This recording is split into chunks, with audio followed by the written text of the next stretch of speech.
Hello बच्चों, let's see this question. A object A small object is placed at the center of the large cubic hollow spherical container. Assume that the container maintains 0 degree Kelvin. 0 Kelvin. At t equals to 0, the temperature of the object is 200 Kelvin. The temperature of object becomes 100 Kelvin at t equals to T1 and 50 Kelvin at t equals to T2. Assume that the object and container to be ideal black bodies. The heat capacity of the object does not depend on the temperature. The ratio T2 is to T1 is. Okay. यहाँ पे एक situation ऐसा है कि एक body है और इसके अंदर एक छोटी बॉडी रखी गई है जिसका टेम्परेचर टी मानते हैं. इसका टेम्परेचर कुछ क्या मानते हैं, T1 मान लेते हैं. ठीक है, इसका टेम्परेचर क्या मान लेते हैं, कुछ T1 या T2 मान लेते हैं, समथिंग समथिंग. ठीक है, और इसका टेम्परेचर कुछ क्या मान लेते हैं, T1 मान लेते हैं. ओके, सो यहाँ पे बेसिकली अपना जो क्या हो जाएगा है ना, T at T is equal to 0 पे कितना था, T1. T1 की वैल्यू कितनी थी, 200 कैल्विन थी.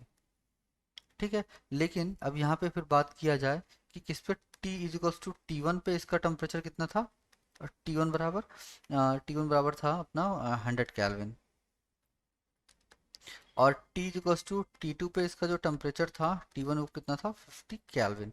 ओके, ठीक है. तो यहाँ पे अपन लोग क्या लिख सकते हैं, एक चीज़ और क्या, ये कह रहे हैं कि to be an ideal black body. Okay, तो यहाँ पे अपन लोग एक चीज़ लिख सकते हैं कि सिग्मा है ना, sorry power emitting by the small object, sigma sigma A epsilon है ना, T1 की पावर 4 माइनस T2 की पावर 4.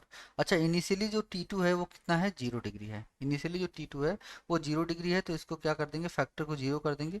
और हम यहाँ T1 हमेशा ना लिखना पड़े इसके लिए कि हम क्या T1 को हम किसके इक्वल कर देंगे, T1 इज टू T यहाँ पे पुट कर देंगे, है ना, बार बार T1 ना लिखना पड़े. तो यहाँ पे क्या हो जाएगा अपना basically P is to sigma A epsilon naught T की पावर 4. तो यहाँ पे एरिया सेम है, सब कुछ है ना. तो P जो है वो डायरेक्टली प्रोपोर्शनल टू किसके हो गया हमारा, P डायरेक्टली प्रोपोर्शनल टू हो गया T की पावर 4 के. तो पावर को क्या लिख सकते हैं अपन, एनर्जी पर यूनिट टाइम. तो एनर्जी पर यूनिट टाइम जो है अपना किसके प्रोपोर्शनल हो गया, T के प्रोपोर्शनल हो गया, T के पावर 4 के प्रोपोर्शनल हो गया. ठीक है ना.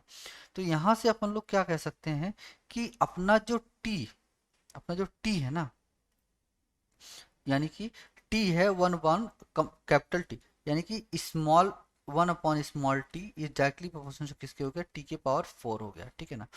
तो यहाँ से बेसिकली अपन लोग कह सकते हैं, डायरेक्ट लिख दीजिए T2/T1 का जो रेशियो आएगा वो T2 पे टेम्परेचर कितना था, 50 केल्विन.